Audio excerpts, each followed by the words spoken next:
فهد، يعني كنتوا قريبين وايد للمربع، شو اللي صار؟ والله اعتقد ما صار اي شيء، احنا فعلا كنا قريبين من الوصول للدور الاربعه، او خلنا نقول نلعب ضربات او نلعب الاكسترا تايم. يعني الفريق قدم مستوى جيد في المباراه، تقدم مرتين في المباراه. انا اعيد واكرر ان عدم خبره اللاعبين في المباريات هذه الكبيره، انت قاعد تلعب مع فريق محترف. البطولة الأخيرة في كأس العالم كان مقدم مستوى جيد، صاعد الدور الثاني.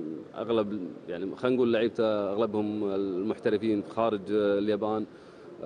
فريق نقص منه لاعب وما كان ناقص، كان يحاول انه يسجل لين آخر الدقائق. هدف جاء فينا في الدقيقة 90.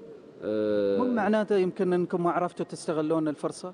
لا بالعكس، فريقنا احرز، يعني فريقنا قبل الطرد كان فريقنا افضل منتخب اليابان في الشوط الثاني. بس عقب الطرد تغير. لا ما تغير، بالعكس الفريق انا مثل ما قلت لك، الفريق جات اخطاء، هدفين من اخطاء، لكن الفريق كان افضل.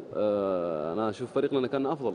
الفريق الياباني احرز الهدف الثاني، سكر ملعبه، جات غلطه من الدفاع في الدقيقه 90 احرز عليك هدف. لا ننسى احنا في بدايه المباراه خسرنا لاعب مثل بحجم ابراهيم ماجد.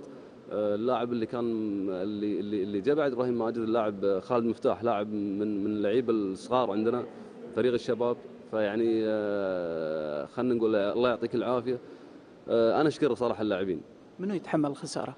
لا خساره ما حد، احنا كل ما نطلع نخمل في خساره نقول خلينا نحملها حق حد، لكن اعتقد مباراه اليوم ما نحمل خساره حد. الفريق قدم مستوى جيد وطلعنا مرفوعين الراس، يعني ما اعتقد ان حد زعلان من الفريق اليوم. هارد لك. شكرا.